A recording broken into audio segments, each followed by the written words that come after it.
frère Amani. Les bâches vont rester, les chaises seront là. Donc demain à 14 h, on reprend encore. Donc vous voyez que c'est dans un esprit apaisé. Voilà, donc c'est un peu ça quoi. Donc il n'y a pas de palabre. Celui qui sait qu'il ne peut pas supporter les débats chrétiens musulmans qui s'en aille. Rendez-vous demain à 14 h. Merci ordinateur pour la précision. Ils vont attraper quoi?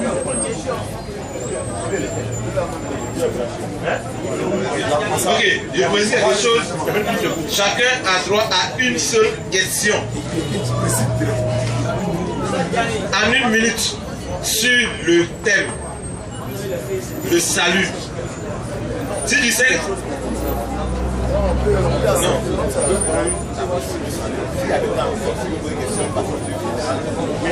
Ok, j'ai ici beaucoup de noms et chaque groupe aura 5 minutes pour répondre à la question. 5 minutes. Comme c'est la finale, on peut donner liberté de poser n'importe quelle question.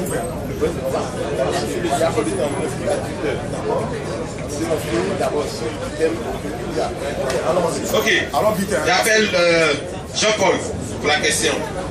Comme il a dit, les deux camps répondront à chaque question posée. Une seule question, monsieur. Salam alaikum. Bonsoir, Jean-Paul Chrétien. Ma question est la suivante. Vu que en fait, le sujet c'est le salut, je me pose la question de savoir pourquoi le péché originel n'est pas mentionné dans l'Ancien Testament, n'est pas mentionné dans les 4 évangiles, mais est seulement mentionné par Paul qui n'a jamais vu Jésus. Trop intelligent. Comment tu fais? Trop intelligent.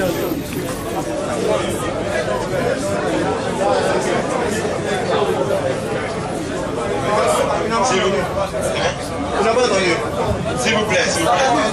S'il vous plaît. Non, lui dit n'avoir entendu. Non, s'il vous plaît. D'accord, faut le prendre là. Non, je dis. Il était clair. Parce que la question qu'il pose n'est pas sur le salut. Si. C'est le salut. Non. Attends. Tu n'as pas entendu. Tu n'as pas compris. Mais ok. Je dis, le péché original qui fait le salut aujourd'hui, c'est pourquoi Jésus est venu mourir. Pourquoi ça ne se trouve pas dans l'Ancien Testament, ça ne se trouve pas dans les 4 évangiles, et ça se trouve avec seulement dans les écrits de Paul. C'est le salut. C'est le salut. Pourquoi?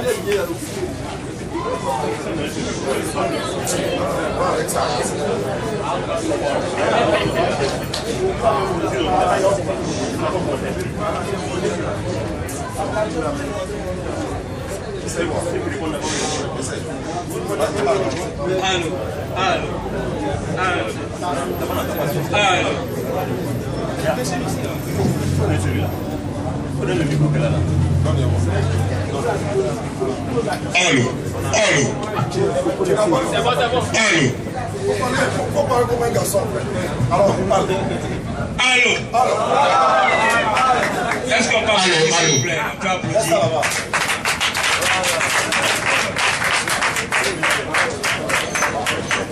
Et c'est que nous tous, nous avons compris la question du bien-aimé frère.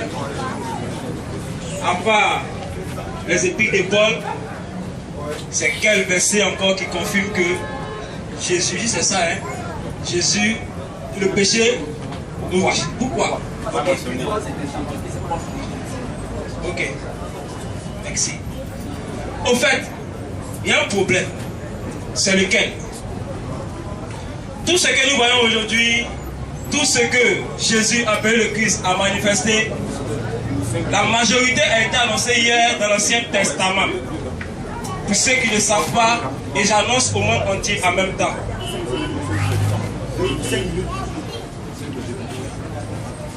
J'annonce en même temps. Le péché, ce qui s'est passé même dans le jardin d'Éden. Tout à l'heure, il a été dit qu'on ne naît pas pécheur, parce qu'une fois que, selon le courant, c'est étant majeur que nous péchons. Oui, effectivement, ça c'est selon le courant. Mais voici le péché qu'ils ont commis hier. Puisque selon le livre de Romains 3, verset 20, la Bible dit, c'est par la loi que nous avons connu la connaissance du péché. Par la loi. Alors, dans Genèse, qu'est-ce qui s'est passé Adam et Ève avec le serpent ancien pour qu'aujourd'hui, là, ma maman accouche avec douleur, pour qu'aujourd'hui, nous travaillons à la sueur de nos fronts, puisque Dieu, nous, de façon physique, n'avons pas vu Dieu, n'avons pas vu Adam et Ève. Mais ce péché qu'ils ont commis, aujourd'hui, nous subissons cela. Pourquoi? Ça, c'est une question. Ça, c'est une question qu'il laisse poser au monde entier. Alors, pourquoi Jésus? Vous me comprenez? Suivez-moi attentivement. Okay, merci rapidement. Je vais répondre à la question. Quand il parle de péché original, il fait allusion à quoi? Il est question de 2 Corinthiens 3:6, la lèvre tue, mais la chose vivifie. 2 Corinthiens 3, verset 6. La lèvre tue, mais la chose vivifie. Quand on dit en Éden qu'il y a eu un péché, mais ça me fait rire. Ça me fait rire, d'abord ça me fait rire. Il n'y a pas le péché originel là. Vous savez quoi? C'est le blasphème contre le Saint-Esprit. Quand nous prêchons l'évangile vrai, que les musulmans renient l'évangile vrai, ils sont des blasphémateurs. Mais ce péché-là que Dieu condamne. Tu n'as pas de péché, c'est parce que hier en Éden là que Dieu condamne. C'est faux. C'est faux. Aujourd'hui c'est faux, demain. Est-ce qu'on est d'accord? Matthieu 12, verset 31, nous parle de ça. Donc si Paul a mentionné cela, Paul dit selon ses épîtres, je suis l'apôtre de Jésus-Christ mis à part afin d'accomplir sa volonté. Amen. Et ce Paul-là parle du péché originel, il annonce le blasphème contre le Saint-Esprit. Ceux qui renient la prédication des prophètes messagers, c'est ceux-là qui vont en enfer. Ça c'est le péché originel. Sinon en Éden là-bas, il n'y a pas eu rapport avec ses serpent ancien. Simplement ce qui s'est passé là, c'est Adam lui-même qui s'est manifesté par des Ève. Quand il fallait qu'Adam tombe, pour que le Christ puisse se lever demain afin de mourir à la croix pour que nous soyons sauvés à notre époque. Tu n'as pas serpent ancien là-bas. Merci.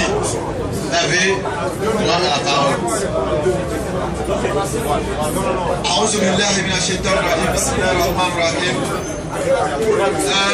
Le frère, s'il te plaît, comment il s'appelle? Jean-Paul. Vraiment, qu'Allah te bénisse pour cette question. Parce que voici la preuve du balbutiement de nos frères. Voilà, et cette question, même au pape, si tu poses, tu ne peux pas répondre. Moi, je suis assis là-même dessus. Je suis émerveillé. Tellement ton Al-Foucault est vaste. Péché originel, ça n'a jamais existé. C'est pour ça qu'il ne peut pas répondre. Même si on est ici, jusqu'à demain matin, on ne peut pas répondre. Même le chef même qui est dans le public ne peut pas répondre. Allah, il dit, il n'y a pas péché originel. Quand ils ont commis leur faute, ils ont demandé pardon à Allah. Allah les a pardonnés et chacun sera puni pour son péché. Voilà ce que nous pouvons dire. Frère Paul, merci à toi. Merci. Comme on est entré dans le cas, rapidement, le péché originel. Encore toujours sur la question. Oui. Un enfant qui est dans le public là, si le péché originel c'est un blasphème, le nouveau-né là a fait quoi des blasphèmes? Quand il naît là, qu'est-ce qu'il a fait? Des blasphématoires, il a fait quoi? Pareil, une femme chrétienne, quand son enfant naît tout de suite là, selon l'islam, l'enfant n'a aucun péché. Mais selon les chrétiens, il meurt, il va à l'enfer. Non, on dit ça n'existe pas. Vraiment, je pense que c'est une fuite en avant. C'est une fuite en avant et c'est une honte. C'est honte à sa place. C'est honte. Comment est-ce que quelqu'un peut s'arrêter pour dire que le péché originel, c'est le blasphème? Alors que dans le mot même, tu entends originel. Mais ça veut dire que ça vient de quelque part. Le premier péché qui suit tout le monde, selon votre enseignement. Et aujourd'hui, tu dis que le péché originel, c'est le blasphème. Et tu nous sors un verset bidon pour nous calmer par mais c'est pas possible. C'est une hypocrisie. Non, mais c'est pas possible. C'est pas possible. Merci. Je prends Krapol, sa question.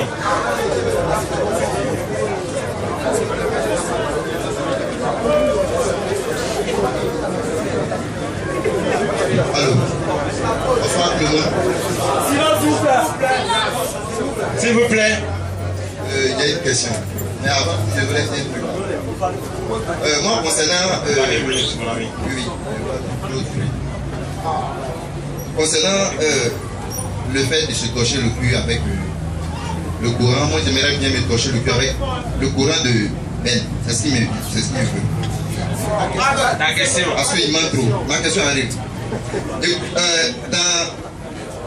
Dans votre Coran, Surah 40, après le verset 78, il est dit, c'est nous avons envoyé avant toi des messagers. Et il en a d'autres dont nous avons raconté l'histoire. Et il y en a dont nous ne t'avons pas raconté l'histoire. Alors, Ben Nayou a dit lors de son exposé que un prophète ne meurt pas. Je ne sais pas si vous me suivez. Il a dit qu'un prophète ne meurt pas. Alors, moi, ma question est que si un prophète ne meurt pas, pourquoi là on dit avec Dieu même qu'il a eu des prophètes même avant lui, dont lui-même on ne lui a pas parlé.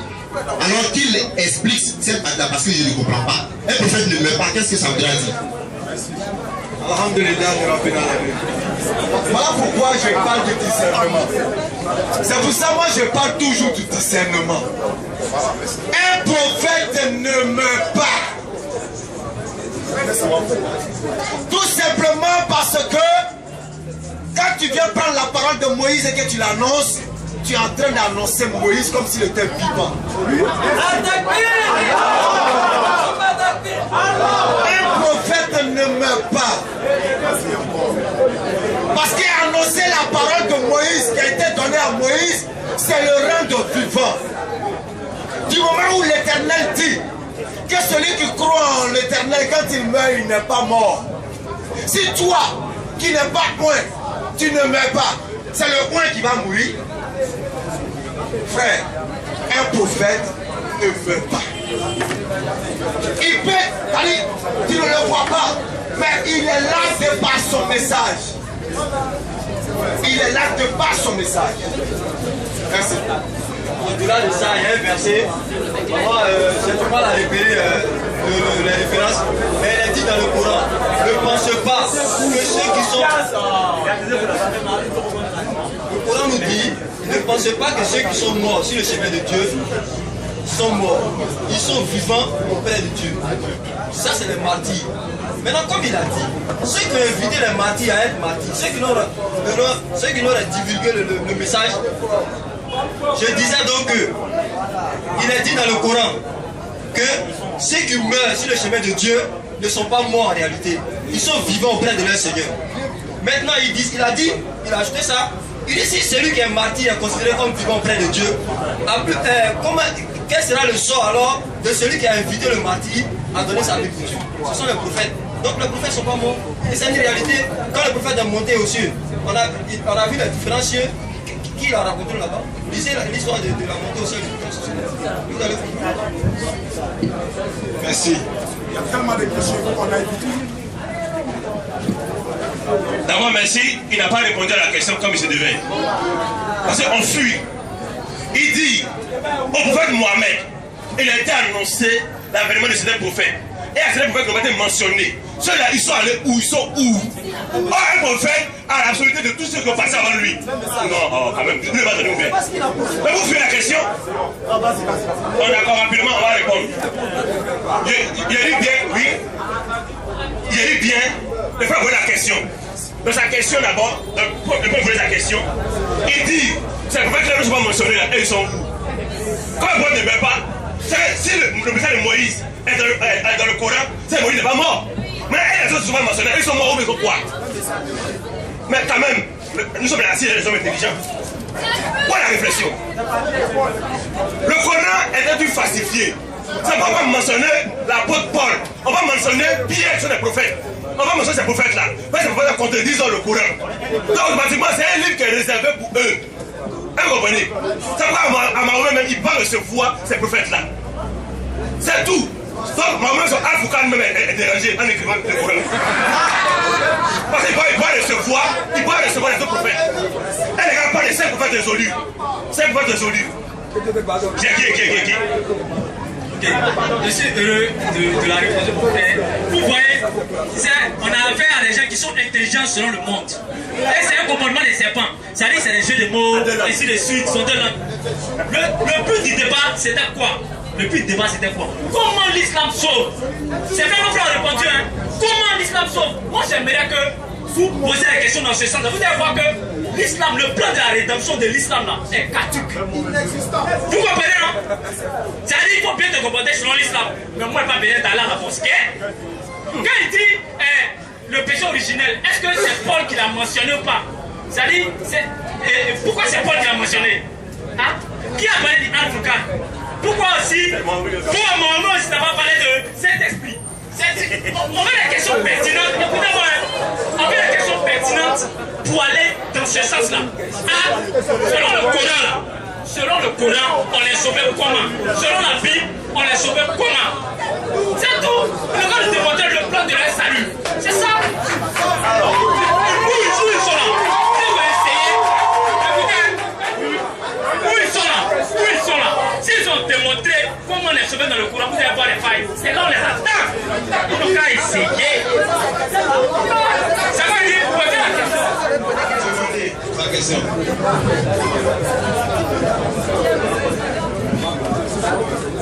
Bonsoir, monsieur.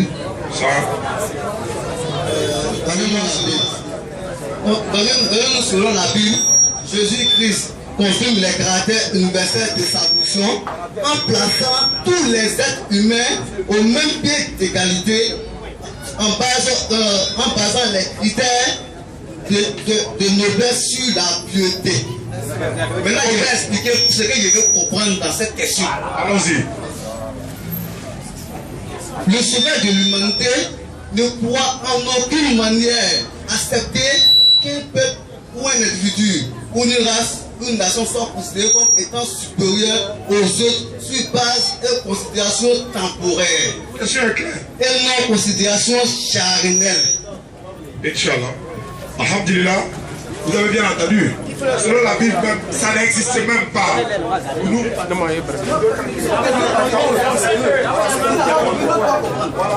dit que ça n'existe pas. Ça n'existe pas. Je prends un exemple. Tous les disciples de Jésus étaient juifs. Et tous étaient juifs, tous les 12. Et la femme cananéenne vient lui demander secours, il ne la répond même pas, il ne la considère même pas. Ça c'est un. D'abord, pour leur dire ceci, Mohammed sallam, il avait des disciples noirs. Mohammed est descendant de qui? Ismaël. Sa maman était qui? Noire. Agar était noire, égyptienne. Ça montre déjà l'universalisme de sa mission. Bilal était noir, il était éthiopien. Et Jésus, tous ses disciples étaient juifs. Et il a confirmé qu'il est venu uniquement pour les juifs. Pour répondre à le frère rapidement, le salut en islam, c'est lui qui nous pose la question. Mais attends, on est dans votre temps? On est dans votre temps? Allons-y. Surat 46, verset 13 à 14, je commence par là. Ceux qui disent notre Seigneur c'est Allah. Le plan du salut. Le plan du salut. Ceux qui disent notre Seigneur c'est Allah. Et ensuite se tiennent sur le droit chemin. Ils ne doivent avoir aucune crainte. Ils ne seront point affligés. Ceux-là sont les gens du paradis où ils demeureront éternellement. Ça fait 1. Surat 3, verset 31. Mohammed sallam a dit, si vous croyez à Allah, suivez-moi. Allah vous aimera et il vous pardonnera vos péchés. Vous voulez quoi encore? Nous on n'a pas besoin de sang de Mohammed pour aller au paradis. On n'a pas besoin de sang.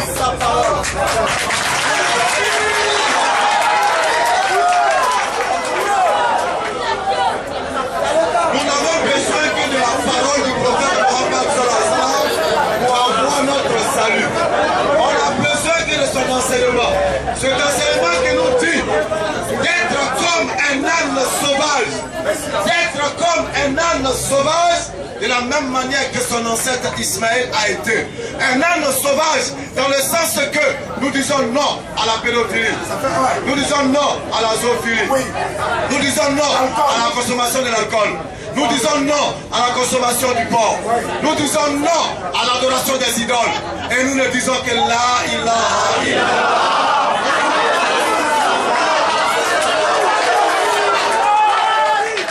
Si tu meurs avec cette phrase dans ta bouche, tu vas au paradis pour lui.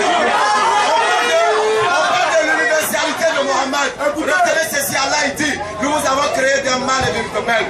Nous avons fait de vous des hommes et des femmes. Oui. Mais le meilleur d'entre vous n'est pas blanc, n'est pas noir, n'est pas chinois, n'est pas wabin, n'est pas sénoufo, mais c'est le plus pieux, celui qui crée Allah subhanahu wa ta'ala.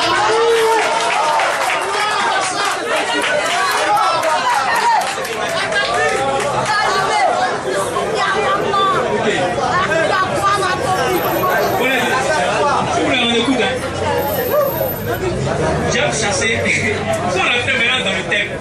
Ils ont dit tout à l'heure quoi? Ils ont dit tout à l'heure quoi?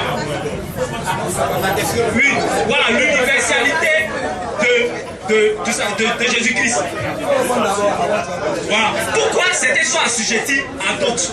Par la connaissance à un Dieu, au Dieu d'Israël, on te fait supérieur à celui qui n'a pas encore connu ce Dieu-là.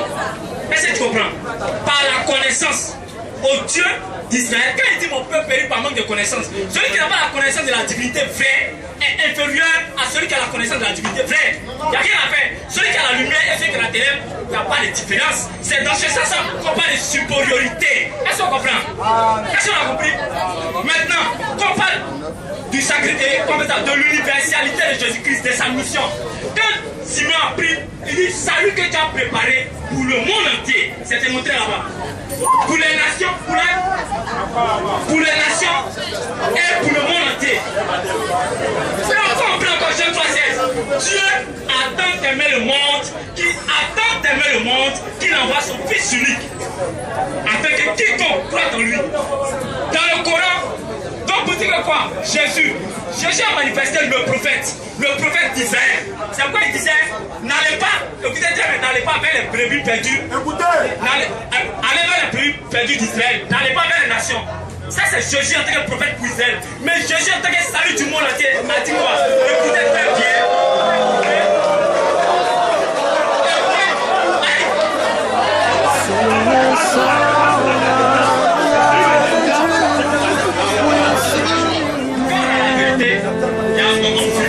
Non, pourquoi lui a s'est levé?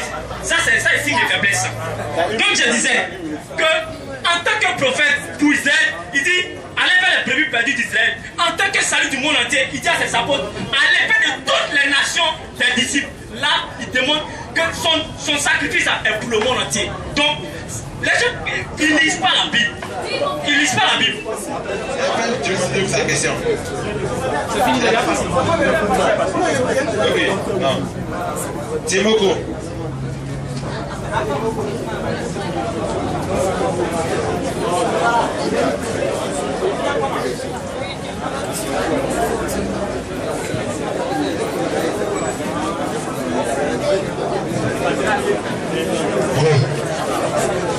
Donc je remercie la table, je remercie tous les gens. Monsieur, vous avez 1 minute. Ouais, j'ai une passion. Il y a une certaine radio évangélique qui annonce en nous. Vous comprenez, vous comprenez comment? C'est vous. Je disais tantôt qu'il y avait une radio évangélique qui annonce en boucle pour faire le travail de Dieu, il faut haïr ses parents. Moi, ça m'a troublé. Je voudrais avoir une réponse sincère à partir de ce soir. Ok, frère, pour cette question-là, on va continuer. C'est comme le Dieu a dit ça, là. C'est son problème. Ce n'est pas biblique.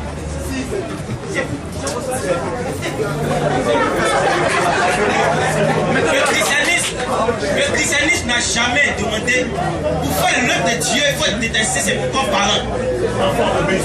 Enfants, obéissez à vos parents. Aimez-vous les uns les autres.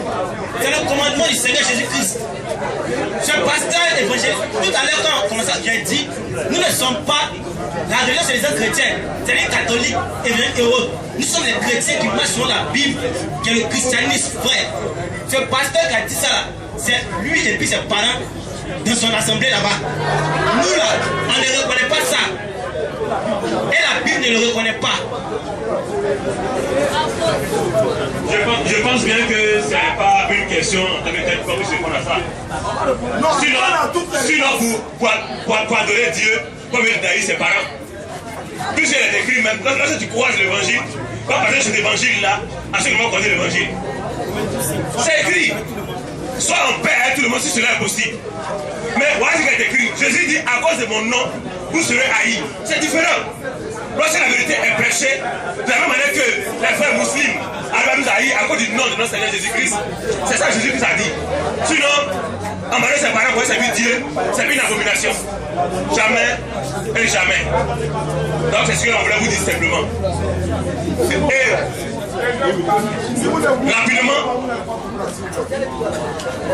rapidement pour enchérir, quand on parle d'un prophète qui doit nous amener au paradis ou bien quelqu'un nous conduit, ce prophète dont il parle là, c'est un prophète qui va être doté par une femme. D'abord, oui, et je sais d'expliquer sa vie en même temps. Ouais, ça va contre même la loi de Dieu. Un homme, l'homme qui tient sa maison, va y avoir une femme pour la marier. C'est ce qu'il a écrit. Mais c'est Khadija qui a dit au prophète Mohamed qu'elle le veut. Elle va le marier parce qu'elle était riche. Donc c'est une abomination déjà selon la loi. Est-ce que vous êtes d'accord?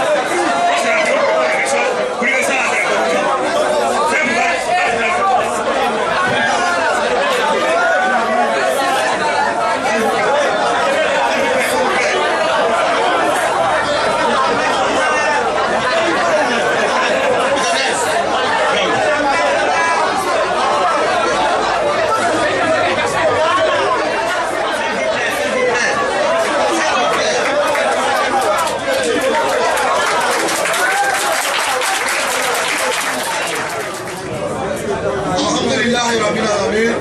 Merci au doyen Timoko. Vous avez bel et bien entendu ce qui a été dit et ça a été dit. Parce que la Bible dit dans Matthieu 10:34, ne croyez pas que je sois venu apporter la paix sur la terre. Je suis venu, pas apporter la paix mais l'épée. Car je suis venu mettre la division entre l'homme et son père, entre la fille et sa mère, entre la belle-fille et sa belle-mère. Et l'homme aura pour ennemi les gens de sa maison. Ce verset nous enseigne, celui qui aime son père ou sa mère plus que moi n'est pas digne de moi. C'est Jésus qui le dit selon la Bible. C'est ta réponse. Celui qui aime son père et sa mère plus que moi n'est pas digne de moi.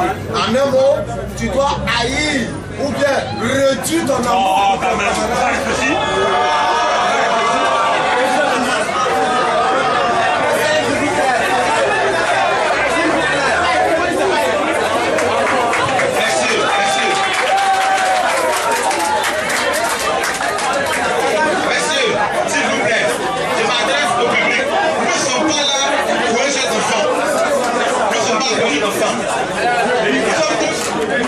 Nous sommes tous des matures, s'il vous plaît, calmez-vous. Même si la réponse que un gars donne, si ça ne vous plaît pas, taisez-vous. Taisez-vous. S'il vous plaît. Alhamdulillah, vous savez, déjà la panique est en train de s'installer dans l'église. Parce que le pasteur, il sort du terme, il s'en va chercher femme du prophète. Kalared, Inch'Allah. Donc, l'islam enseigne l'amour paternel et l'amour maternel. Un compagnon vient voir le prophète. Qui dois-je aimer plus entre mon père et ma mère? Il dit ta mère. Qui encore? Il dit ta mère. Qui encore? Il dit ta mère. Et ensuite, il dit ton père. Voici le verset coranique qui a tout Inch'Allah. Surat Luqman, Surat 31, verset 14 à 15. Nous avons commandé à l'homme la bienfaisance avec ses pères et mères. Sa mère la mère l'a porté, subissant pour lui peine sur peine. Et son sevrage a lieu en 2 ans. Sois reconnaissant envers moi, ainsi qu'envers tes pères et mères, vers moi et votre retour. Ainsi tous deux, ton père et ta mère te demandent d'associer quelque chose que tu n'as aucune connaissance, ne leur obéis pas. Si ton papa te dit, va adorer Jésus-Christ le Dieu, il ne faut pas obéir. Au-delà de ça, nous devons aimer, parce que aimer son père et sa mère est une forme d'adoration en islam. C'est pour cela qu'on nous enseigne que le paradis même se trouve sur le pied de nos mères. Exactement. Et quand vous lisez l'histoire de Salomon, quand la mère de Salomon venait vers Salomon pour pouvoir demander le mariage de son frère, quand Salomon a vu sa mère entrer, il s'est levé et il allait se prosterner devant sa mère. Ensuite, il est revenu sur son trône et il lui a donné une place pour s'asseoir. Donc, le verset qu'ils ont dit là, faites un tour à la mosquée, vous aurez l'amour du Père. Merci.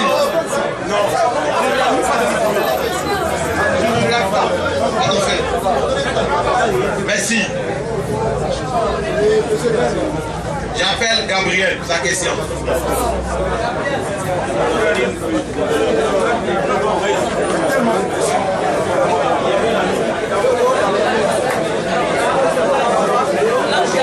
S'il vous plaît, messieurs, silence. S'il vous plaît. Messieurs, dames, silence. Gabriel, 1 minute pour la question. Avant de commencer, je voudrais d'abord saluer les frères musulmans. Que votre Dieu vous bénisse. La question que je voudrais poser, c'est concernant ce que le frère Oïdato a dit. Il a dit tout à l'heure, dans son exposé, que les nations ne sont pas, comment on appelle, que les nations étaient les 12 tribus d'Israël. Donc je voudrais avoir de plus d'explications sur ce fait-là. Le fait qu'il ait dit que les nations c'est les 12 tribus d'Israël, la première preuve c'est que Jésus dit que lorsque tout sera accompli là, les 12 tribus seront assis sur 12 trônes en train de juger les 12 tribus d'Israël. Et ça c'est au jour dernier même. Au jour dernier. Donc quand il dit allez dans toutes les nations, faites des disciples, baptisez-les. Tu dois comprendre ça à la lumière de Matthieu 10. Matthieu 5, 10. Il dit, n'allez pas chez les païens, n'allez pas chez les samaritains, n'allez pas chez les pharisiens, etc. Mais allez plutôt vers les brebis perdues de la maison d'Israël. Ça veut dire quoi? Partout où ils iront, qu'ils aillent vers les Israéliens qui sont allés en déportation. Les Israéliens qui ont fui pour s'expatrier là. C'est vers eux le message doit aller. Voilà ce qu'il voulait dire. Donc les nations dont il parle, c'est les 12 tribus d'Israël qui forment ici les 12 nations d'Israël. Inch'Allah. Donc il a déjà, vous savez, Père et moi nous sommes un. C'est comme quand on dit le Père et moi nous sommes un. Sa réponse dans ma réponse. Mais pour dire quoi? 12 tribus d'Israël. Mais Israël est scindé. D'abord il y avait Israël est scindé en deux parties. Israël du sud, capitale Samarie. Israël du nord, capitale Jérusalem. Jésus est venu pour les 12 tribus d'Israël. C'est comme à Abidjan. Sinon à Abidjan, il y a combien de communes? 12 communes. Alors. Donc c'est comme ça, il a Abidjan, il envoie ses disciples à Koumassi, à Djamé, à Trejmi, c'est comme ça. Et c'est ce qu'on appelle nation. C'est ce qu'on appelle nation. Sinon, le prophète Jérémie, dans Jérémie chapitre 1, verset 4, le prophète Jérémie aussi était prophète des nations. Quelle nation? Avant que je te sorte dans le ventre de ta mère, je t'avais consacré prophète des nations. Quelle nation? Donc Jérémie aussi était prophète des nations. Les nations signifient les 12 tribus d'Israël. Lisez la Bible, frère. Voilà, pour revenir à la précédente question, il a soulevé deux préoccupations. Lui, il a dit que le prophète Mohammed Sassala était un faux prophète parce que c'est Khadija qui aurait demandé en mariage et qui aurait payé sa dot. Moi, je lui pose la question. Oui. Notre père à tous, le père du monothéisme, Ibrahim, qui lui a donné sa femme Sarai, Agar? Qui lui a donné sa femme Agar? C'est Sarai. C'est Sarai. Oui. Ok. Maintenant, ils disent que...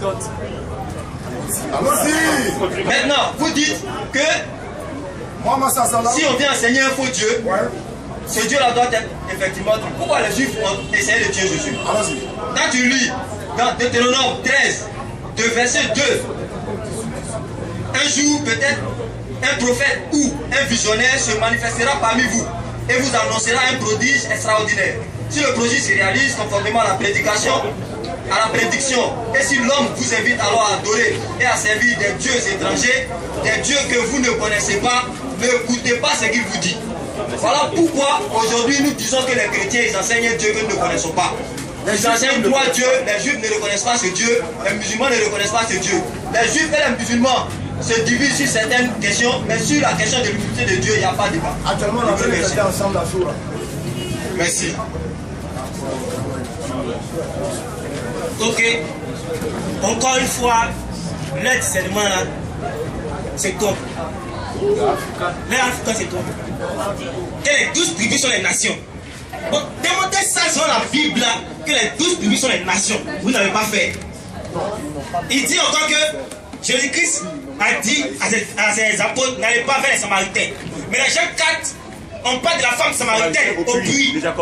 Il dit, comment de l'eau à boire? Elle dit, es-tu plus grand que mon père Jacob? Il dit, si tu savais à qui tu parles, comment tu allais demander de l'eau à boire? Cette femme samaritaine a compris que Jésus était, elle dit quoi? Elle est le prophète. Elle est le Messie. Et elle est le Messie. Elle est appelée tout le monde chez elle. Elle dit, j'ai vu le Messie. Venez. Messie n'est pas venu pour elle. Pourquoi il lui parle disant que lui, il a l'eau vive, qui est sa parole? Pourquoi elle a appelé les autres? Et 12 ans, il se mariait. Mais pourquoi lui, Jésus, il demande toujours, est-ce que Jésus a échoué à sa mission? C'est ça, il veut savoir, est-ce que Jésus a échoué à sa mission? Si il me dit oui, c'est que vous êtes perdus, vous tous. Vous ne pouvez jamais dire ça. Vous ne pouvez jamais dire que Jésus a échoué à sa mission. Non. Là, il est venu pour tout le monde. Il est venu pour tout le monde. Et lorsque on a dit, Jésus dit, il a apporté l'épée. Depuis quand on a vu Jésus donner une épée physique à quelqu'un? L'épée, c'est sa parole. C'est dans Hébreux 4:12. L'épée est la parole. Lorsque la parole sort, la Bible dit quoi? La prédiction de la croix est une folie pour ceux qui périssent. Lorsque toi tu prends cette parole-là, et que ton père n'est pas d'accord, ton père peut te rejeter de la maison. Mais jamais il a été dit dans la Bible ici de ne pas aimer son papa ni sa maman. Mais eux-mêmes là, quand les frères n'est pas musulman, avec la prie. Amen. Amen. Il n'a jamais été dit que quelqu'un doit ignorer son papa. C'est normal d'aimer Dieu plus que son père. C'est normal. On peut même vivre par l'essence de Dieu. Donc c'est normal d'aimer Dieu plus que ton papa. Je ne vais pas dire, comme tu sais Dieu là, il faut le détester. Arrêtez les codes, le sens de l'écriture. Quand on ne connaît pas, on se renseigne. Maintenant, je t'ai quelque chose rapidement sur les 12 tribus d'Israël. Et bien, les mêmes frères apprennent l'ensemble d'Abidjan qui a 12 communes. Entre nous. Quand on prend le livre de Jacques 1:1, la Bible dit les 12 tribus se sont dispersées. Question, commune peut se déplacer? C'est une question que je pose. Il a écrit, pardon, il dépose cette base de bon. Il est écrit dans l'une des Soras 5, verset 47, que les gens de l'évangile jugent en fonction de ce qui leur a été donné. Bon, montrez-moi devant toute la nature quel est le bouquin, le livre sur lequel nous, évangile, nous les croyants de l'évangile qui a été apporté à Jésus, nous pouvons nous baser, nous pouvons vous convaincre. Apportez-nous pour de bon. Parce que vous n'avez pas vu Mohamed écrit, vous avez trouvé le Coran sur la terre. Pareil que nous avons trouvé les Bibles sur la terre. Mais cependant, nous appelons Bible. Oui, nous appelons Bible celui qui est l'envoyé, qui est le prophète. La parole s'est faite en chair. Merci. Messieurs, monsieur qui a fait là, vous là, mais s'il vous plaît, s'il vous plaît. Demain, il y a débat. Il est ici avec le débat. Demain, il y a quoi un débat avec un faux pasteur? Un faux pasteur, oui. Oui, la parole.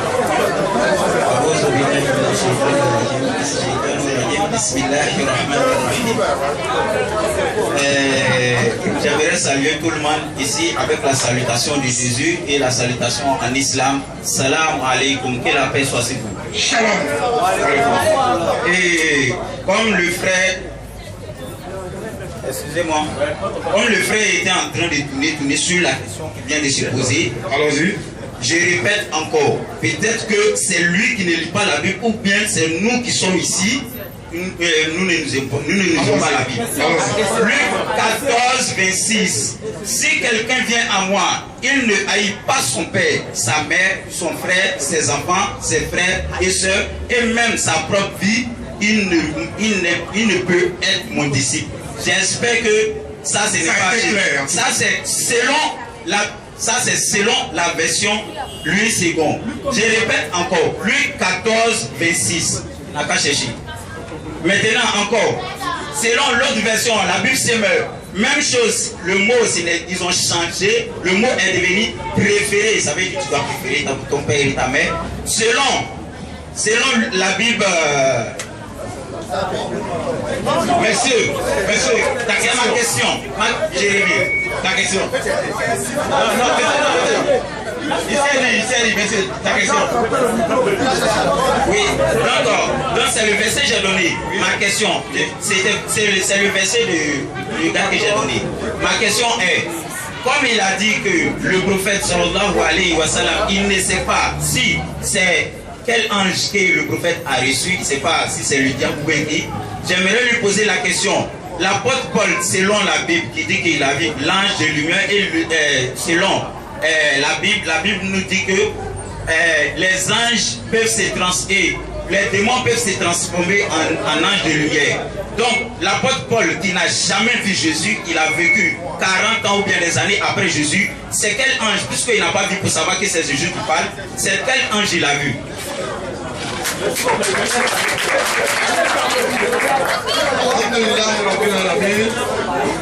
frère dit que, avant de répondre à la question du frère Cramo, il dit épée là, c'est parole. Il a dit, hein? L'Esprit Saint est bon. Avant de répondre à la question rapidement, on va lire Luc 22, verset 36. Écoutez. Et Jésus leur dit, maintenant, au contraire, celui qui a une bourse la prenne, que celui qui a un sac la prenne également, et que celui qui n'a point d'épée vende son vêtement et achète une épée. Ah, gars, on va en ville maintenant pour acheter parole. Gars, on va en ville pour acheter parole. Et c'est cette même parole-là que le disciple de Jésus a pris dans le jardin de Gethsémane. Il a pris parole pour couper oreille. Gars, on prend parole pour couper oreille. En réalité, Christ a dit à ses disciples de se préparer pour la djihad, pour le défendre, parce que les gens allaient venir les capturer. Mais comme eux, qu'est-ce qu'ils ont fait? Ils sont allés se coucher pour dormir. Ils ont commencé à ronfler. Oh, Jésus, un grand maître de guerre. Qu'est-ce qu'ils ont fait? Lorsque les pharisiens vont venir les surprendre, c'est en ce moment-là, ils vont se réveiller pour sortir épée. Jésus a dit, hey, comme c'est un stratège, il a dit, hey, si je voulais être aidé, mon père allait m'envoyer des anges. Vous dites, si toi tu as passé ton temps à dormir et qu'on nous a surpris, c'est maintenant quand tu as sorti épée, mais ils vont nous tuer tous. Laisse ça comme ça. Si mon père voulait m'aider, il allait m'aider.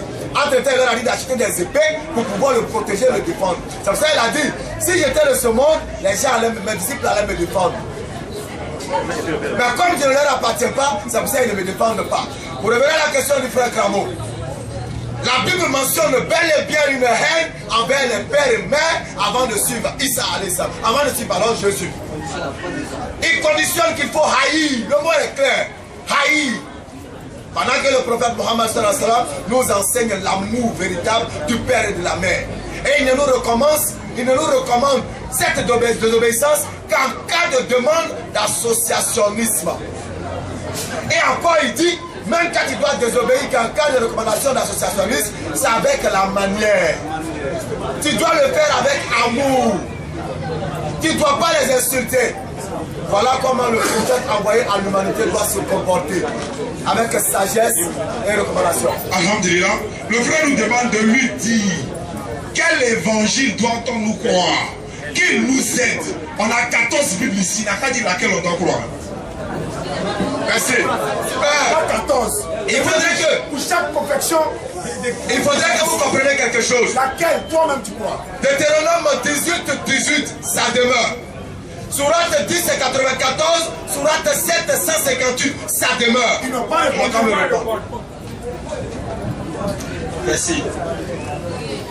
Ok. Tout est dit, nous là, on n'a pas compris la Bible par notre intelligence humaine, clashée ou à l'école. C'est pas parce que nous sommes intelligents à l'école que nous parlons Bible aujourd'hui, non. Dans Ésaïe 55, Dieu dit, venez acheter chez moi sans argent. Bon, comment on peut acheter sans argent? Acheter pour notre Dieu, le Dieu de la Sainte Bible, ça n'a rien à voir avec le physique. Non et non. Simplement, vous dites, venez chez moi, moi je vous donne la parole, qu'elle est paix. C'est ça qui a servi sur le terrain là-bas. Mais si tu dois aller sur le terrain pour prêcher, il faut se pour prêcher. Ils vont prêcher quoi? C'est la parole qu'ils vont prêcher qu'elle est paix là. Selon Hébreux 4.12. Mon lisons Hébreux 4.12. Pourquoi on lit pas Hébreux 4.12? Pourquoi Hébreux 4.12 on lit? C'est la paix à double tranchant qu'elle est paix. C'est la parole de Christ. C'est ça qu'elle est paix. Écoutez. Venez acheter chez moi là. Venez à moi. Moi, je suis la source. Viens. Je suis la parole. Faites chair. Je suis la source d'eau vive, intarissable. Chez moi, là, vous serez affermis. Vous avez l'âme nécessaire qui est la parole pour aller défendre votre Dieu sur le terrain. Hébreux 4.12. Car la parole de Dieu est vivante et efficace. Plus tranchante. Qu'une épée. Quelconque. À deux tranchants. Pénétrante. Jusqu'à partager. Âme et esprit. Jointure. C'est bon, mon frère. Elle juge. C'est bon, c'est dit. La parole.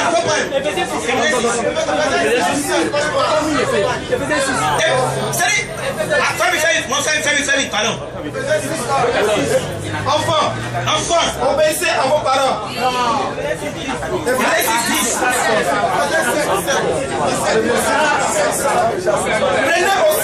Prenez aussi le casque du salut. Le cas du salut. Et l'épée de l'esprit. Et l'épée de l'esprit. La parole de Dieu. Un esprit qui aura épée. Un esprit là, il vient. Un esprit, il a ni chair ni os. Comment un esprit va avoir épée? L'épée, c'est la parole de Dieu. C'est ça qui fait la séparation entre toi et tes parents si eux n'acceptent pas ta parole. Mais ce qu'on dit à vos parents là, aucun verset sur la terre ici de la Bible, Dieu me dit aime ton père et ta mère. Et puis après, il viens les haïr.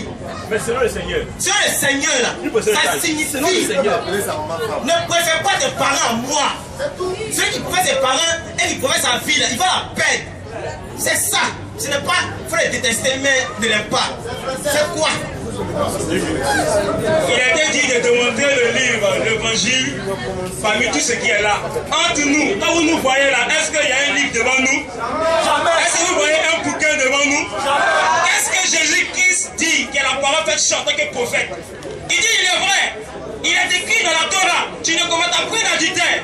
Mais moi je vous dis, c'est ça qu'est la Bible. Moi je vous dis, quiconque regarde une femme et la convoite dans son cœur, les deux ont commis adultère. Ça c'est le prophète. À cette époque-là, je répète fort, ça c'est rien que les Écritures. Il va qu'il y a tradition, l'être humain fait des erreurs. Mais il faut le prophète pour démontrer que ce qui a été dit, en réalité ça ne se contredit pas. Mais voilà ce que Dieu voulait dire. Car la connaissance doit évoluer.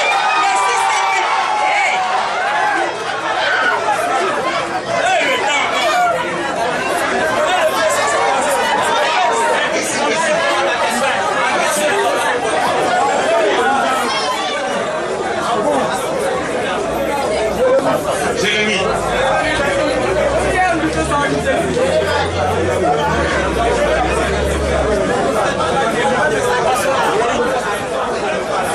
Bonsoir. J'ai une seule question. Nous savons que Mohamed est mort. Jésus est mort. Or Dieu conduit toujours son peuple par le prophète afin de l'éclairer. Aujourd'hui,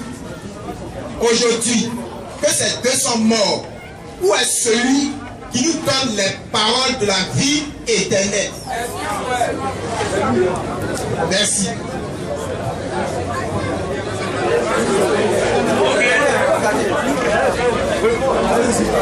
Le modérateur nous a donné la parole. Immédiatement, je vais répondre aux bien-aimés frères. Bien-aimés, nous, dans notre constitution, c'est-à-dire que la Bible fait chair, Dieu envoie toujours un prophète pour conduire le monde. Le monde entier attend Jésus pour sa venue, pour sa seconde venue. Ah, le monde entier a oublié. Avant que Jésus ne vienne, Malachie 4, 5, 6, Élie doit venir. Pour sa première venue en Jean-Baptiste, Luc 1, 17, et pour sa seconde venue, qui est Élie? Ça, c'est la première question au monde entier. Pour vous dire qu'il y a les chrétiens et il y a les chrétiens. Maintenant, la question que le Père vient de vous poser, si le Coran ne se contredit pas, et que Jacob a été prophète, Joseph a été prophète que vous appelez Youssouf, Jonas a été prophète que vous appelez Yunus, à cette époque-là, si le prophète ne meurt pas, avant Mohamed, il y a eu des prophètes. Mais pourquoi Dieu a permis que Mohamed soit? Question. Ça, c'est une question que j'ajoute. Et pourquoi ces livres-là, puisque nous devons croire au livre passé, la Torah et l'Évangile, avant que le Coran ne soit, où sont ces livres? Car selon la Sourate 2, qui a pour titre la vache ou la gémisse, verset 285, la Bible dit, le Coran dit Dieu a plusieurs livres. Ces livres, où sont-ils? Hey, lisez, faut lire ton Coran, tu vas voir. Rapidement, les frères, on se calme. On se calme rapidement. On se calme rapidement. Il est écrit.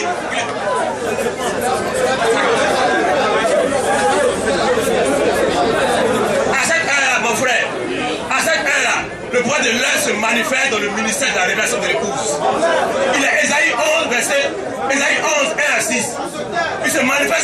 Matthieu verset 10. C'est manifeste dans Matthieu verset 10, Esaïe 11, 1 à 6. Puisque il est écrit, cela dit les gens 6, 40, la volonté de mon Père est quiconque voit le Fils. Et croit en lui, donc il faut voir le Fils. Et croit au Fils. Mais Mahomet est mort, lui il a pas Mahomet. Mahomet mort à 6, en 632. Mais qui peut avoir vu Mahomet? Même son grand-père n'était pas là. Mahomet est mort. Pour la génération, il est mort. Ça, je ne sais pas si faire Mahomet est mort pour eux, des fois en faire eux. À notre génération là, notre prophète là, il est vivant, il est marchand. On appelle la parole vivante de notre époque. Il nous éclaire et nous assure notre salut. Que Christ nous bénisse.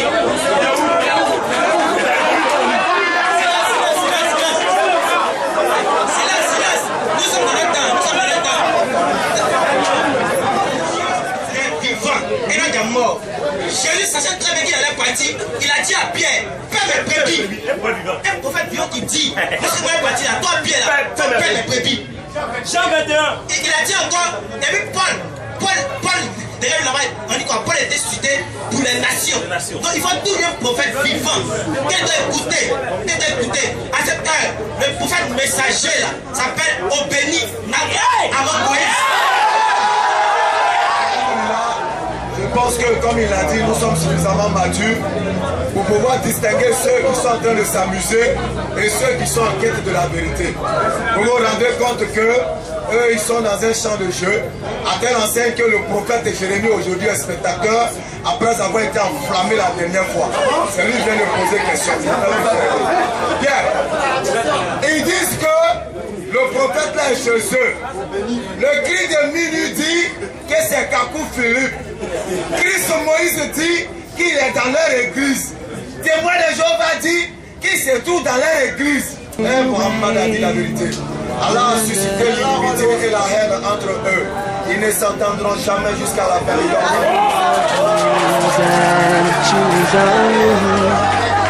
Sing a song of love and truth. S'il vous plaît, j'étais en train de le dire. Moi, j'ai des larmes aux yeux quand je parle. Et ce qui m'attriste même, c'est quand je vois les femmes en train de s'exclamer. Pendant qu'on vous dit que le prophète est chez eux, on dit il est chez Kakou Philippe, on dit il est chez Christ Moïse. Et quand l'heure arrivera, il se révélera de faux prophètes. Jésus-Christ vous a averti, celui qui ne m'aime pas ne garde pas ma parole. Il vous a averti quand il se révélera de faux prophètes. Le prophète de Mohammed sallallahu alayhi wa sallam dit, pendant que lui l'enseigne, celui qui convoite a commis l'adultère. Mohammed, le prophète de l'univers, dit, si tu as convoité et que tu n'as pas posé l'action, Allah ne te tiendra pas rigueur. Une action méritée qui n'est pas accomplie n'est pas un péché en islam. Vous dites, celui qui pense a déjà péché. Subhanallah. Vous êtes avertis. Vous êtes avertis. On est en train de parler du salut. Sortez de l'émotion. Sortez de l'émotion. Au sortir de cette bâche, vous pouvez tomber tout de suite et mourir. Sortez de l'émotion. Quittez dans la poche des vampires qui veulent aspirer votre fortune. Sortez de l'émotion. Pendant que vous vous amaigrissez, ils sont en train de grossir. Sortez de l'émotion. L'islam vous appelle à la lumière du salut. S'il vous plaît, c'est ce que le chanteur me dit. Il parle de Mohammed, salam, ok. Frère, s'il vous plaît, écoutez, s'il vous plaît. Voilà, quand tu demandes le prophète du temps, actuellement là, Jésus a dit, lui il n'est venu que pour les enfants d'Israël. Ça c'était au temps d'Israël. Ça fait un. Maman Sallam a dit, je suis venu pour l'univers. Tu as compris ça? Ça fait un. Deuxièmement, regarde un peu le gouvernement. On prend un exemple. Tu sais, quand les présidents se succèdent, la Côte d'Ivoire ne change pas. On est d'accord, non? Un président quitte, il y a un autre qui vient. Mais il ne détruit pas ce que l'autre a construit. Quand Moïse n'est pas là, quand Moïse s'en va, l'autre vient. Tu sais, au temps de Moïse là, pour aller au paradis, il fallait croire la parole de Moïse, il fallait croire à Moïse. Moïse était le chemin vérité et vie à son temps. Au temps de Jésus, il était chemin vérité et vie à son temps. Donc nous, si nous étions au temps de Jésus, si on ne croyait pas en Jésus, c'était l'enfer. Et aujourd'hui, verset 48, et si toi Mohammed, nous avons fait descendre le livre avec la vérité. pour confirmer le livre qui était là avant lui et pour prévaloir sur lui. Donc aujourd'hui, le livre qui prévaut sur toute autre écriture s'appelle Al-Coran Kérim. Et je te pose la question de savoir, quel est ton problème aujourd'hui qui te préoccupe dont la réponse n'existe pas dans les écritures? Je termine pour dire ceci. Frère, le frère a dit, il est sûr de son salut étant vivant. Il a menti. On ne peut pas être en train de composer le bac et connaître en même temps le résultat.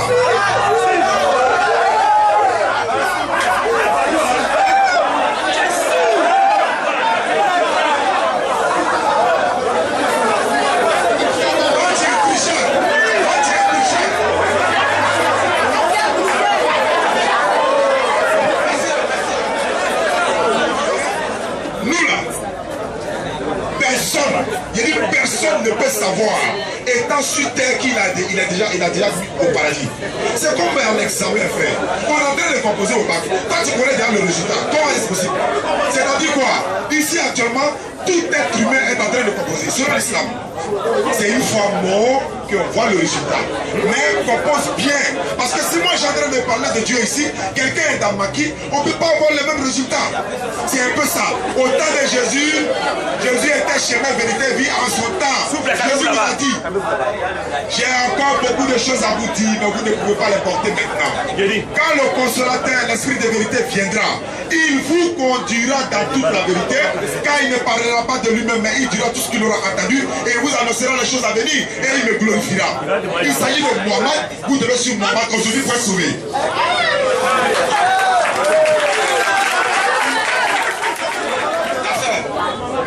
Messieurs, Jérémie, il faut calmer ce territoire. Celui qui vient de... Parce qu'on avait fait la liste de ceux qui veulent poser les questions. J'avais mis mon nom et la avait empêché certaines questions de Ok. La question s'adresse aux deux comme simultanément. Les musulmans disent que Mohammed a reçu 4 planches de la part d'Allah pour prêcher son message à tout l'univers. Les chrétiens disent que Paul a reçu son message venant de Jésus. Bon, je ne sais pas si c'est pas clair. Bon, que les musulmans me définissent les propos de la part d'Allah donnant à Mohammed l'autorisation de prêcher à l'univers et aux chrétiens, où est-ce qu'ils ont reçu l'autorisation venant soit de Dieu, soit de Jésus, ou je ne sais quoi, à prêcher à l'univers.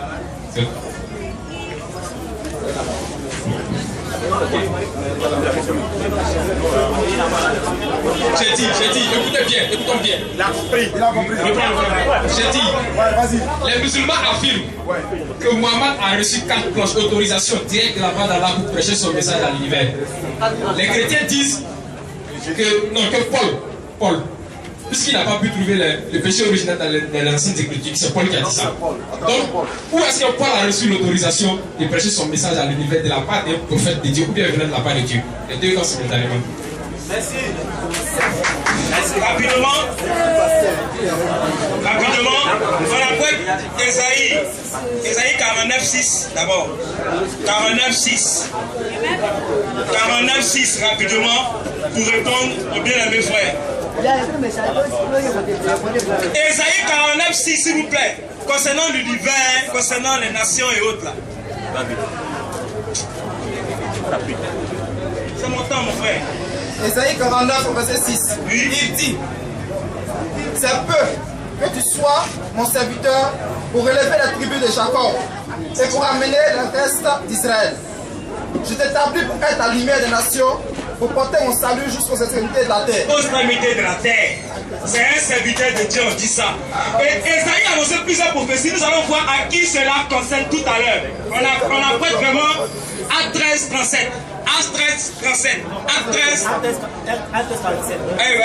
47. Car ainsi, nous l'a ordonné le Seigneur. Je t'ai établi pour être la lumière des nations, pour porter le salut jusqu'aux extrémités de la terre. Les païens se réjouissaient en entendant cela. Ils glorifiaient la parole du Seigneur et tous ceux qui étaient destinés à la vie éternelle crurent. Amen. Cette prophétie parlait des apôtres. Et c'est Paul qui parle. Quand vous allez prendre Acte 1, premier verset. Vous verrez que cette prophétie concerne les apôtres. Quand vous parlez d'extrémité, quand vous parlez de l'univers, Dieu a son langage. 2 Corinthiens 3, il dit quoi? La lettre des Écritures que vous voyez là-dessus, c'est l'Esprit qui qui vivifie. Voilà pourquoi vous allez voir, ne donnez pas la chose sainte aux chiens. Mais chien, là, c'est wow. Mais qu'est-ce que Dieu parle? Quand il parle de chien, alors on retourne maintenant dans 1 Corinthiens 2, après le verset 14. L'homme animal et puis l'homme spirituel. C'est l'homme animal qui ne peut avoir les paroles saintes de Dieu. Mais l'homme spirituel, lui, juge de tout. Alors, et lui-même, il n'a pas jugé. Et quand vous dites non que Paul dit ceci, Paul dit cela. Un prophète est celui qui annonce, puisqu'il a toute la plénitude de Dieu sur la terre. Voilà pourquoi il est écrit dans le livre de Jean 3, 34. Dieu ne donne que sa parole à un prophète, il ne donne pas avec mesure. C'est-à-dire qu'il n'y a pas de limite. Bien aimé, c'est le mec qui nous explique. Ajoute. Il est écrit que lorsque Paul a reçu l'évangile, il est venu croiser les piliers de l'évangile, Jacques, Jean et Pierre, les courants de l'évangile. Ils ont éprouvé l'évangile de Paul. Et ils ont vu une main d'association. C'est là Paul dit, sur le Galate 1, 6, 9, si un homme se lève, même si un ange descend du ciel, même si Mahomet se lève, et il peut un évangile contre notre évangile, qu'il soit maudit. Et puis la suite dessus. Rapidement, frère. C'est fini. Merci. Ok, rapidement, puisque le temps est court, vous allez voir la malice de ces chrétiens-là. Il a pris Ésaïe 49, il dit ça parle de Jésus. Il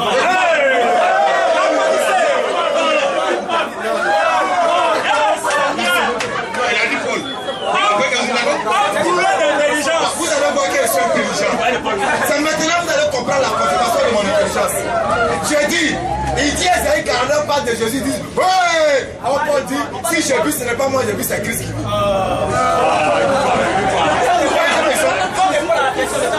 Vous voyez comment ils sont? Bien, ils disent qu'Ésaïe 49 parle de Jésus. Je vais vous concéder ça. Donc Paul n'est pas Jésus. Merci. Ils disent qu'Ésaïe 49 parle de Paul. On va lire ensemble. Parce que vous ne lisez pas la Bible, c'est pourquoi il joue avec vous. Ésaïe 49, on nous dit au verset 5, c'est Ésaïe, hein? Il dit maintenant, l'Éternel parle. Lui qui m'a formé dès ma naissance, c'est Ésaïe qui parle. Maintenant l'Éternel parle, lui qui m'a formé dès ma naissance pour être son serviteur, pour ramener à lui Jacob et Israël encore dispersés. Car je suis honoré, toujours Ésaïe, aux yeux de l'Éternel, et mon Dieu est ma force. Il me dit, toujours Ésaïe, c'est pour peu que tu sois mon serviteur, pour relever les tribus de Jacob et pour ramener les restes d'Israël. Je t'établis pour être la prophète, pour être la lumière des nations. C'est un lapsus. Voilà, quand on dit là, c'est un lapsus. Sinon, sur cette étape de séance-là, je pense avoir quand même suffisamment de verbes. C'est un lapsus. Bien. Donc, je disais, souffrez-en. Ici, on parle d'Israël, on parle de Ésaïe. Vous dites que c'est Paul. Voilà qui est clair. Il dit dès ma naissance. Vous dites que c'est Paul. C'est comme ça qu'on fait pour berner l'intelligence des gens. Quand vous ne lisez pas vos écritures, on prend tout, on dit c'est Jésus. On prend ça là, on dit c'est Paul. On prend ça là, on dit c'est Capou Philippe. On prend ça là, on dit c'est le prophète Jérémie. Restez dedans. Merci. La question du frère. Entre Jésus. Il n'a pas dit Jésus, il dit Paul. Où c'est Paul a reçu la carte blanche pour prêcher? Pas le temps.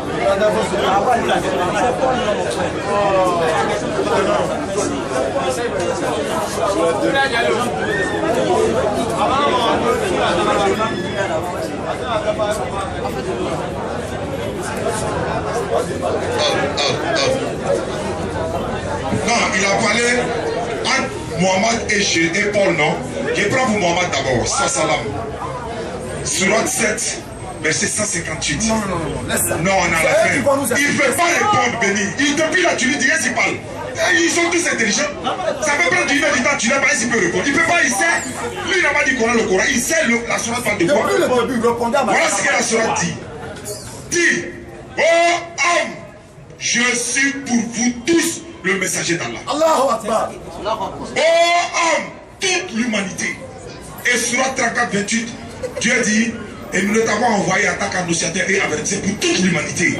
Mais la plupart des gens ne le savent pas. Surat 21, verset 107, et nous t'avons envoyé qu'en miséricorde pour l'univers. Miséricorde.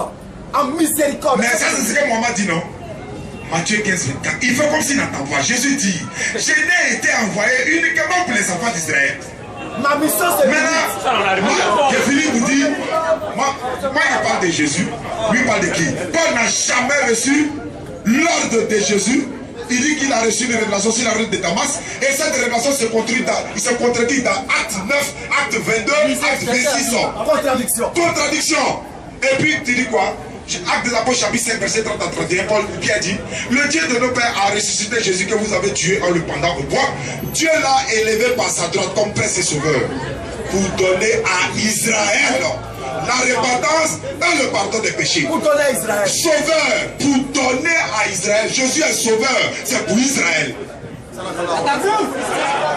Sur scène. Je ne vais pas répondre à mes questions. Le Deutéronome 18, 18, il peut pas recevoir de ça et ça.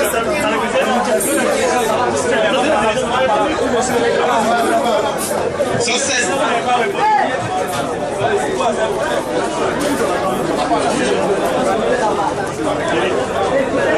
Je lui salue encore une fois, encore de plus. Salut, bien aimé. Que le Dieu Tout-Puissant de la Sainte Ville bénisse les frères chrétiens, les frères musulmans, que Allah bénisse. Ma question, j'ai un verset sous la main ici. Proverbe 29, verset 18. Quand il n'y a pas de révélation, le peuple est sans frein. Heureux s'il observe la loi. J'aimerais savoir, Mahomet, lorsqu'il a été choisi par Allah, voilà, automatiquement, il ne savait pas lire. Vous êtes au courant, je sais bien. Il ne savait pas lire. Alors, on est conscient que pour véhiculer un message, vous avez parlé du discernement et de l'intelligence. Or, Mahomet ne savait pas lire. Monsieur, vous avez une question. Or, Mahomet ne savait pas lire. Comment donc a-t-il fait pour pouvoir véhiculer son message? Est-ce par révélation ou par le discernement dont vous parlez de avocat? Merci bien.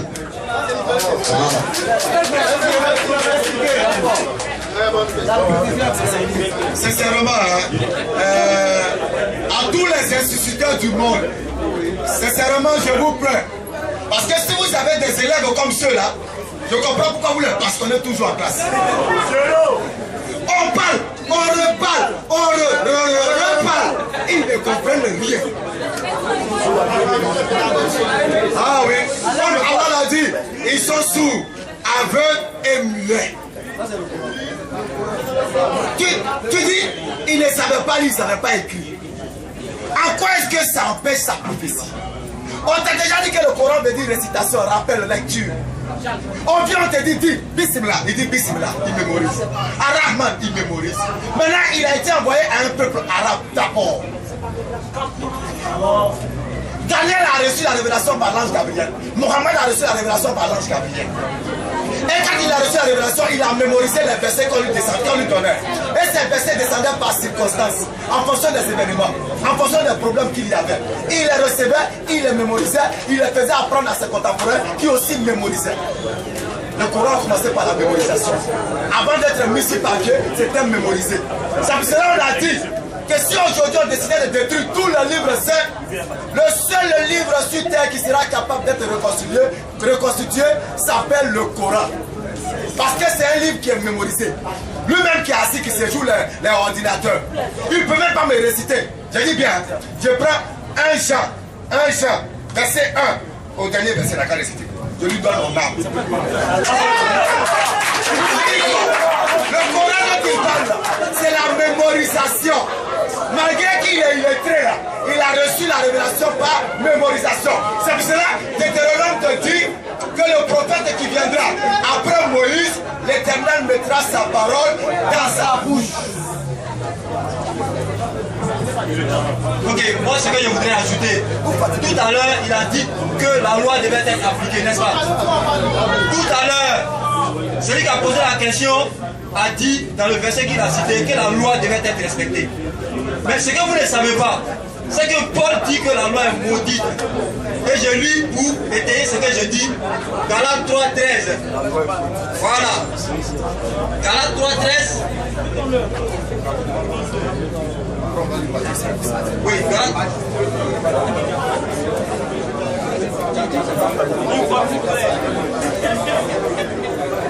voilà, le Christ est devenu objet de malédiction à notre place, nous a délivrés de la malédiction de la loi.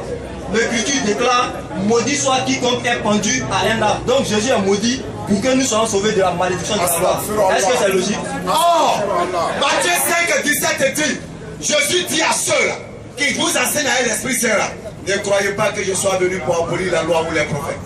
Je ne suis pas venu pour abolir, mais pour accomplir. Celui d'entre vous, comme ceux-là, qui vous enseignera comme Paul, à retrancher, à désobéir, ne serait-ce qu'à un seul iota de la loi, est un homme maudit, et au royaume des cieux, il sera au plus bas de l'enfer. Et celui qui recommandera, comme le fait l'islam, à l'obéissance de la loi de l'Éternel à travers la charia, celui-là sera appelé grand dans le royaume des cieux.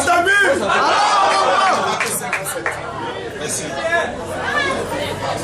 Ok, ça me plaît tout de suite, parce que ce frère Béni a dit tout à l'heure que l'islam qui est le Coran a été apporté d'abord que le peuple arabe. Il a dit ça tout de suite. Tout de suite, il a dit ça. Bon, le Coran, il a dit quoi juste? Il a dit que le Coran a été apporté d'abord pour le peuple arabe. Bon, c'est moi qui parle, laisse-moi parler, mais. Il a apporté d'abord pour le peuple arabe. Et il refuse de dire, il refuse d'accepter que Jésus-Christ est venu et pour Israël et pour toutes les nations. Donc on vient là. Tout à l'heure, il a dit quoi? Que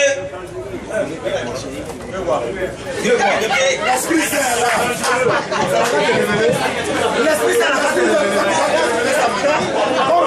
rapidement, s'il vous plaît. S'il vous plaît, rapidement. Parce qu'on a l'impression que c'est un jeu de mots et les gens fuient la question qui a été posée. Ce Mahomet là, on dit par révélation. Quand nous on dit, quand nous selon les papiers, quand nous on dit que les gens qui reçu là, c'est pas ta des êtres humains, dans la révélation, ils sont fâchés. Donc, quand on parle de révélation, l'Afrique n'a plus besoin d'exister. Parce qu'il dit, je fais qui je veux, quand je veux, comme je veux. Donc si Mahomet devait utiliser son Al-Foukan pour voir le Coran, c'est la contradiction. C'est la contradiction. En Israël, Jésus-Christ, on dit cet enfant-là, ces hommes-là sont des gens sans instruction. Sans instruction. Paul dit, l'évangile qu'il a reçu là, ce n'est pas d'un homme. Mais c'est Jésus, après le Christ, qui m'a révélé cela. Est-ce qu'il vous dit, son parole est vie? Est-ce qu'on comprend d'abord? Mahomet là, il écrit dans le Coran que c'est parce que le arabe était une langue éloquente qu'il a adressé le Coran en arabe. Mais c'est très événement. Dans le passage. Dans le passage. J'ai dit, je vais passer dessus. C'est eux qui ont dit ça dans la bouche la dernière fois. Que les Arabes et le arabe étaient une langue éloquente. C'est pourquoi ils ont donné ça. Mais c'est silence, s'il vous plaît. Un seul pas plus à l'écoute. Ça vous va?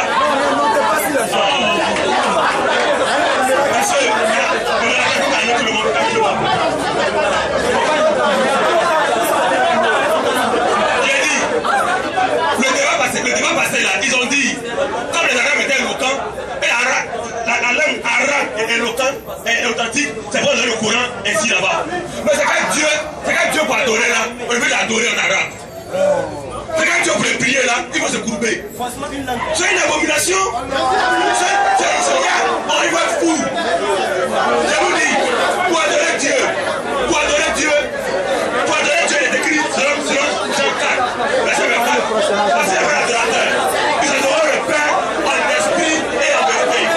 Donc pour adorer notre Dieu aujourd'hui là, ça se passe en esprit et en vérité. La parole est prêchée et l'esprit en nous nous dit que c'est la vérité là où nous sommes. Après dit que où ils sont là, venez à la lumière, nous sommes la lumière.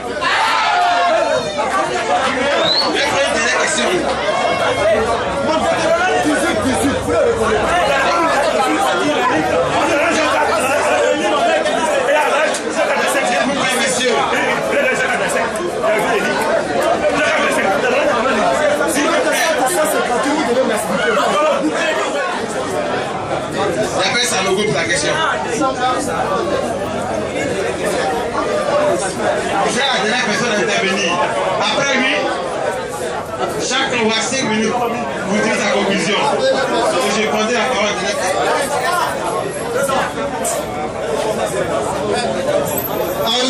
Shaitanir-Rajim. Bismillahir-Rahmanir-Rahim. Je remercie tous ces frères ce soir pour leur brillante intervention. Et le thème, c'était bien le salut. C'était bien le thème. Le salut. Un autre thème. Entre l'islam et le christianisme, quelle est la voie établie pour nous mener vers le paradis, en d'autres termes vers la vie éternelle. Voilà, donc rapidement, j'aimerais que les frères ici m'expliquent quelques versets. D'abord, Coran.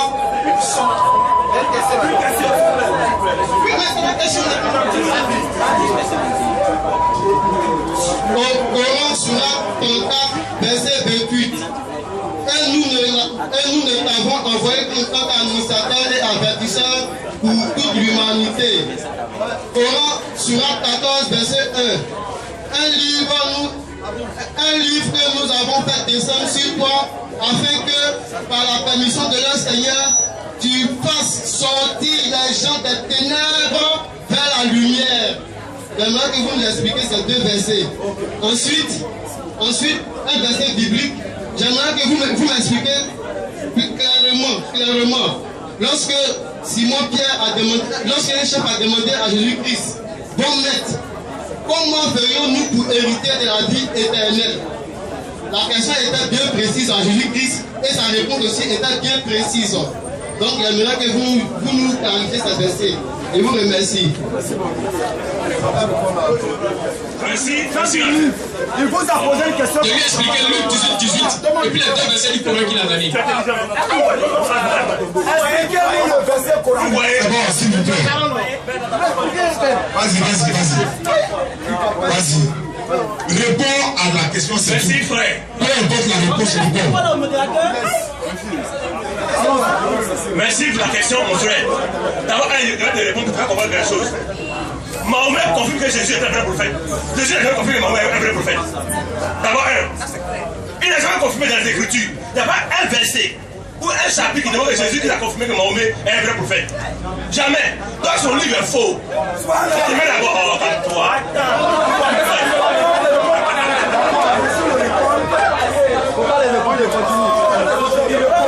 Je dis, le Coran mentionne que Jésus-Christ était un véritable prophète. Mais la Bible n'a jamais mentionné que Mahomet était un véritable prophète. Ils ne l'ont jamais annoncé. Ils n'ont jamais parlé de lui. Son livre même et lui-même, sa pensée, tout ça c'est égaré. Donc, si on va répondre à ça là, on va voir Colossiens 2:8 pour expliquer le raisonnement humain, la philosophie. Puis le Coran est une philosophie humaine. Elle me comprend. Mahomet n'a jamais reçu de livre. Puisque c'est la chronologie des prophètes, selon l'Ancien Testament et le Nouveau Testament, son nom n'est jamais mentionné dedans. Seulement un chapitre ou un verset de l'Ancien Testament, de la Genèse à l'Apocalypse, où on parle de Mahomet. Moi, un verset, moi, il parle le Coran.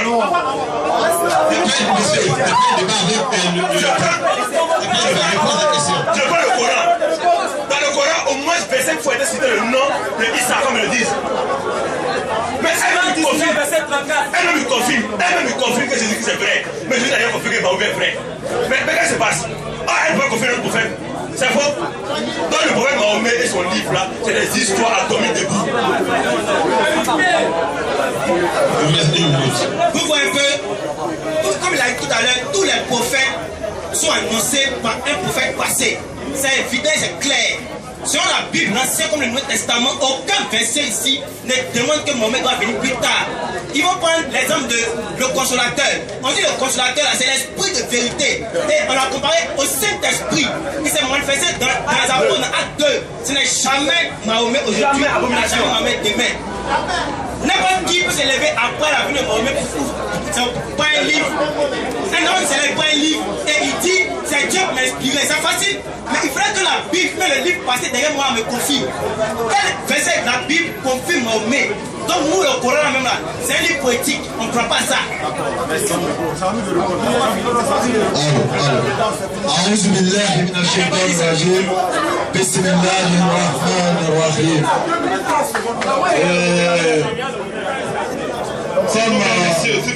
Comme nous sommes des personnes matures, je pense que tout le monde saura tirer sa conclusion. Ils ont dit tantôt, avec plaisir, pour faire plaisir aux membres de l'église, sur acte 10 et 94, si vous ne comprenez pas quelque chose, que ce soit dans votre Coran, votre Bible, demandez aux gens de lire pour qu'ils vous informent. On vous donne des versets que nous ne comprenons pas dans le Coran. Expliquez-nous, vous jetez ça, vous dites tout est faux. C'est une fuite en avant, mais c'est pas grave. Et demande où Mohammed est annoncé. Comme nous n'avons pas suffisamment de temps, c'est pour cela que je leur parle de Deutéronome 18. J'ai dit, s'ils me démontrent que ça parle de Jésus, ils deviennent chrétiens. Ils n'ont pas relevé le défi. Deutéronome 18 annonce le prophète Mohammed. Je les mets au défi jusqu'à la fin de leur vie de me prouver que c'est Jésus-Christ. S'ils le prouvent, moi ils deviennent chrétiens. Ils ne l'ont pas fait. Deutéronome 18 dit rapidement. Je leur susciterai un prophète d'entre leurs frères. Lui-même, il a dit tout à l'heure qu'Ismaël était installé en face de tous ses frères.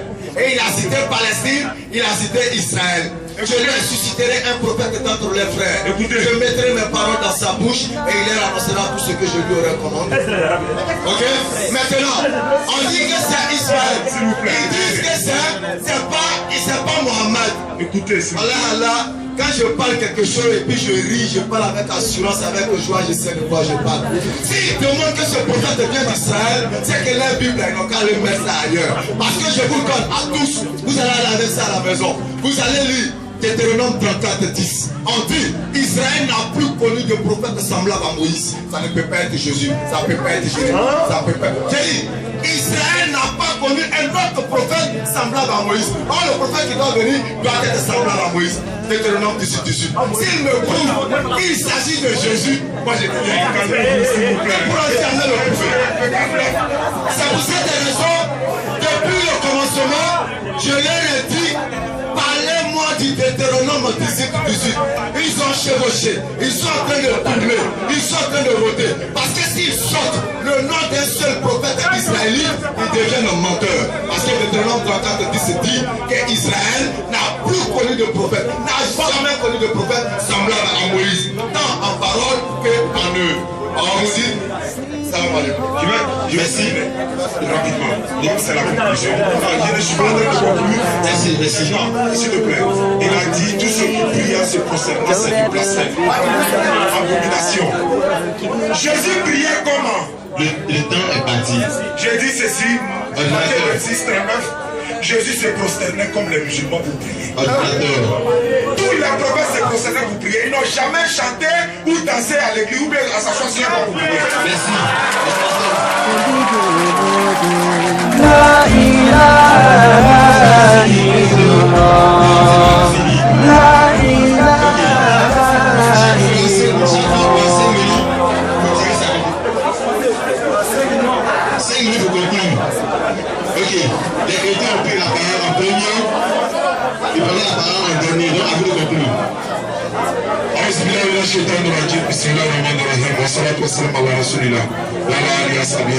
Merci beaucoup.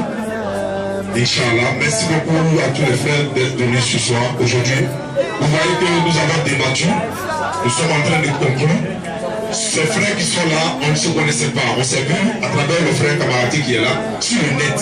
Et on a décidé d'organiser un débat dans l'objectif de vous enseigner. Beaucoup d'hommes savent des choses ici, mais le mieux d'apprendre encore plus. Nous, on ne peut pas tout connaître, les chrétiens ne peuvent pas tout connaître. Donc on est obligé d'échanger avec eux pour connaître où se trouve la vérité. Allah nous a dit dans le Coran, Surah 3, verset 64, aux gens du livre, c'est-à-dire chrétiens et juifs, venez à une parole commune entre vous et nous. Que nous n'adorons qu'Allah sans rien lui associer, mais il ne faudrait pas qu'on se prenne les uns les autres au Seigneur en dehors d'Allah. Mohammed sallam, s'il n'est plus là, il est là à travers le Coran. Ces paroles sont là, Allah lui a révélé tout ça, ça est là. Donc qu'est-ce qu'on doit faire? Mohammed n'est pas là, c'est pas lui qui va venir prendre le Coran encore, c'est à nous de le faire. C'est pour cette raison on a décidé de s'organiser et c'est ce qu'on va faire régulièrement. Après ces frères-là, nous sommes des frères. Moi je suis conducteur, si je vois le frère dans la rue, je le prends dans ma voiture, je le dépose, on devient des frères. Donc Inch'Allah, moi je pense que ça va donner des conseils à des gens, des passionnés le débat. Nous ne sommes pas des ennemis.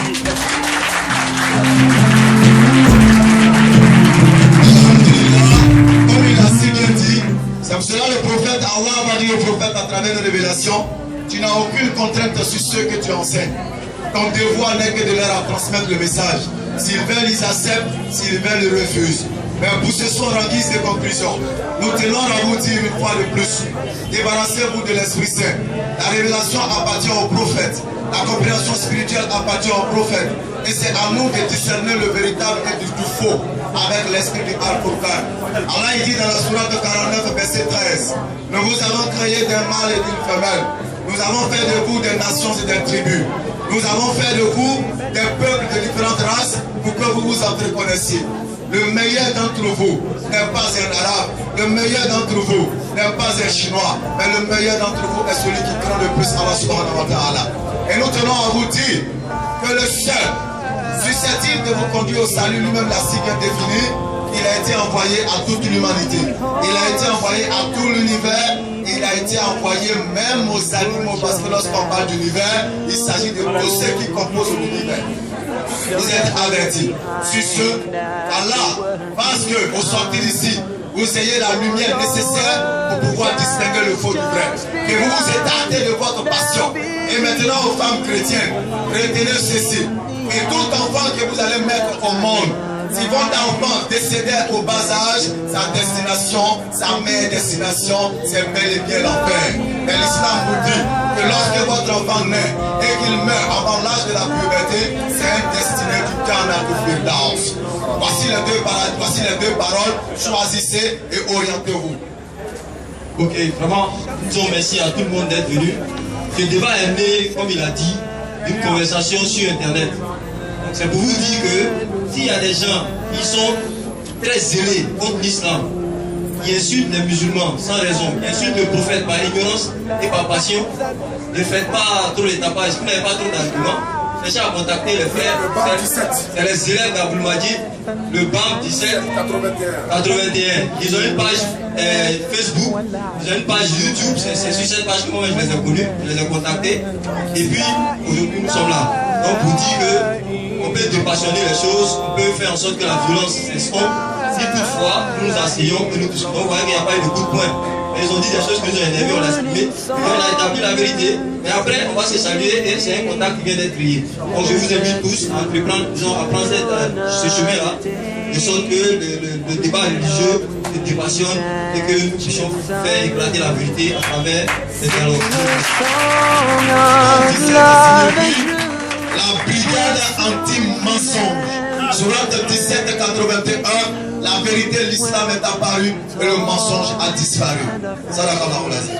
Merci pour votre conclusion. Les frères chrétiens auront 5 minutes pour conclure et je vais prendre la parole en dernier. Vous avez la parole. Ok. Dans un premier temps, les frères, asseyez-vous. Dans un premier temps, nous remercions nos frères musulmans ici présents. Nous remercions tous ceux qui sont venus. Merci d'avoir été attentifs concernant ce débat. Mais avant de terminer, il y a un jeune point qu'on va rectifier. Les frères disent de parler de notre tête le Saint-Esprit, n'est-ce pas? Mais ils disent que le Saint-Esprit qui a été annoncé dans la Bible est le prophète Mahomet. Est-ce que vous comprenez? Barrer le Saint-Esprit, c'est pas un bon esprit, mais vous dites le Saint-Esprit, le consolateur qu'on a annoncé là, c'est Mahomet. Donc ça veut dire de barrer Mahomet. Oui. Et quand on parle de Deutéronome 18, Moïse dit, tu ne vas pas susciter un prophète comme moi au milieu de vos frères, ou un prophète hébreu. Or, Mahomet n'est pas hébreu. Donc, Deutéronome 18 ne parle pas de Mahomet. C'est faux. Pour dire qu'on a assisté à plein de jeux de mots. On a assisté à des faux fuyants. Donc, chacun a sa conclusion. Pour dire que frère, quand les frères n'ont pas d'argument, c'est pour donner de faux défis. Et dans un premier temps, Mohamed n'est pas hébreu. Donc, Deutéronome dit pas de lui. Nous disons merci. N'ayez pas peur d'affronter cela. Merci les frères. Nous remercions les musulmans, nous remercions les frères bien-aimés du ministère de l'épouse et tous ceux qui ont assisté à ce débat. Pour démontrer qu'entre nous et ces frères musulmans-là, d'abord, il n'y a pas d'histoire. Nous avons étalé, c'était un débat interreligieux pour que chacun puisse exposer la connaissance qu'il a. Et je pense que chacun, depuis son cœur, a résolu qui a exposé la vérité. La vérité coupable. Selon Habakkuk 2, 3, quand la prophète a annoncé, elle marche doucement, mais ça accomplira en son temps. Nous sommes du ministère de la relation de l'épouse. Nous avons pour guide au Bénin Nakon Ama Moïse. S'il y a un débat qui se tient ici, que vous n'avez pas appliqué, que les gens arrivent à manier ou bien à manipuler les écritures, il y a un problème, faites-nous signe. Et nous sommes une brigade. Nous ne sommes pas la brigade. C'est à nous on nomme la brigade. Voilà, parce que c'est vrai qu'il y a CCDO, mais il y a le ministre de l'Intérieur. Donc vous dites que nous sommes déjà contents d'être avec eux et chacun depuis son cœur sait que le Christ se manifeste et bénisse le ministère de la relation de l'épouse. La bien-aimée frère, la parole de Jonathan Sinomé 10, s'il vous plaît. On a beaucoup entendu que tel groupe ferme la bouche des chrétiens, des pasteurs et autres, que Dieu est fort devant le monde entier. Tous ces pasteurs qui ont fermé la bouche, ce n'est pas mon Dieu qui les a envoyés. Ainsi que mon Dieu est vrai, il n'est pas limité. Et je lance défi à tout le monde encore.